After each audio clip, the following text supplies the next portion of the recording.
Before I talk about this race started at the steepest part of this hill, and look at this guy's technique, holding onto the barriers, being clipped in. Now, unfortunately, he unclips, but I really like this technique, and I think I'm going to use it in the future because as you can see here at the start, this guy on my left couldn't clip in, almost hits me there. The guy on his left couldn't clip in there, and if you were just hanging onto the barrier and being clipped in, you could start off the race in a pretty good spot. I kind of like that. Anyways, today we're talking about Tour of America's Dairyland Day 2 in Janesville and the things I took away from this race, and one of which is I found on these clips that there was a lot of positions that I could have moved up had I just been following a wheel like I am there. Um, I missed a whole bunch of opportunities. Like being on this guy's wheel, I would have moved up 4 spots for free. Uh, we'll show a whole bunch of clips of that, of me just missing those opportunities. Now, this spot was at the top of the hill. I'm a bigger guy, so I was doing a little bit of sag climbing here, just trying not to overcook it. And then at the top, there'd be a whole bunch of people passing me. But I was okay with losing positions there versus just failing to recognize when I could move up positions in someone's draft. So here you can see this guy, had I been on his wheel, or at least recognize here that I could have been on his wheel, he's about to move up, and I would have been in his draft, and he moves up a good couple positions, 6, 7 plus wheels. And we're going to show a whole bunch of clips of this. This spot, it bunched up very often, and you can move up on the right-hand side. Now, if I was on this guy's wheel, I would have stayed on his wheel and been a couple more positions, but I let somebody slot in there. So, again, looking at these clips looking back, I'm looking at these and saying, man, I really missed a couple opportunities.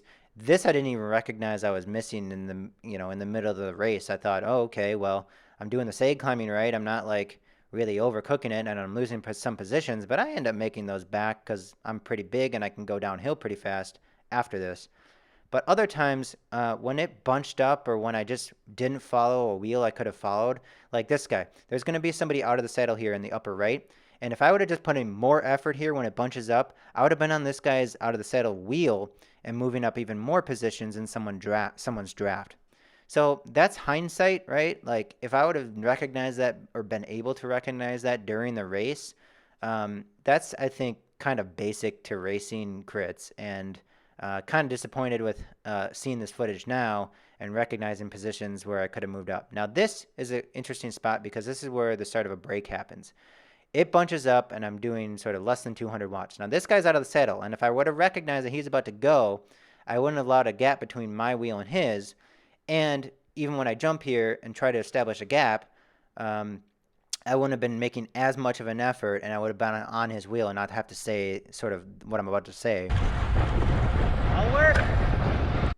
Trying to get him back, right? So I just say there, hey, I'll work, thinking he'll sit up for a second and let me get on his wheel. Now, the problem is, and this is what we'll talk about, I almost did no effort here to get back on his wheel. I let him know I'll work, but then I don't work, right? I should have been really cooking it there to be on his wheel, but I let him know. I'll work. Want to work?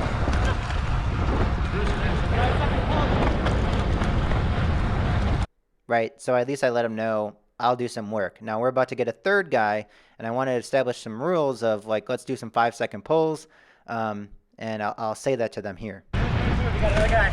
5-second pulls.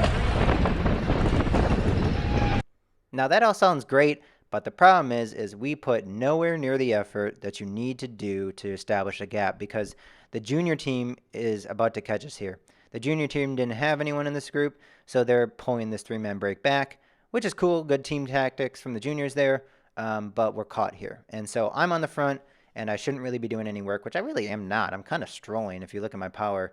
I mean, we're going downhill, but so I think the biggest takeaway I learned from that was just simply, if you're going to try to do a break, you really got to put in the effort. And that was sort of cringe, and I'm sure looking back in the future at this video, I'm going to be like, why did I even think that was like even a remote attempt at establishing a break?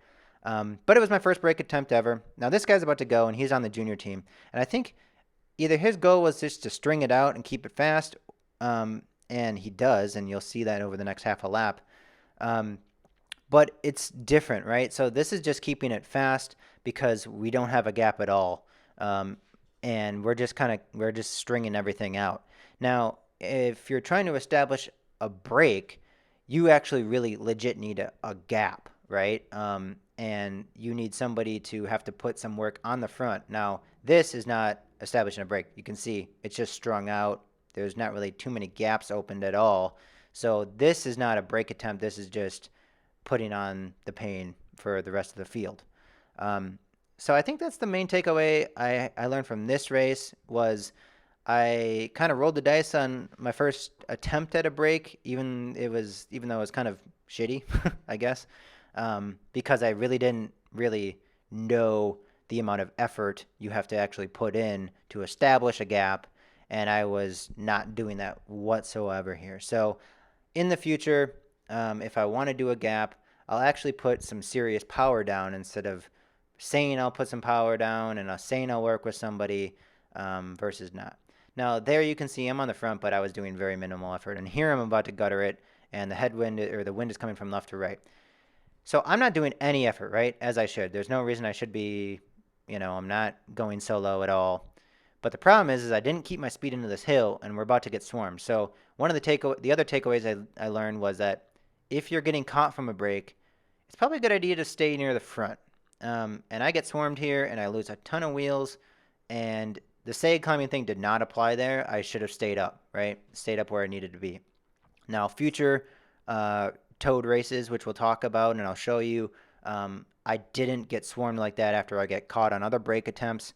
And I think I learned from this race, and I applied it to future races. So cut me a little slack. It was my first brake attempt, and yes, it was total cringe.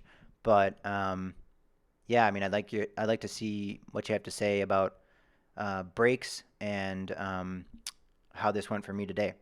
So this is the final sprint here. I wasn't racing to win. That mentality is still not in my mind yet, and I'm kind of learning it.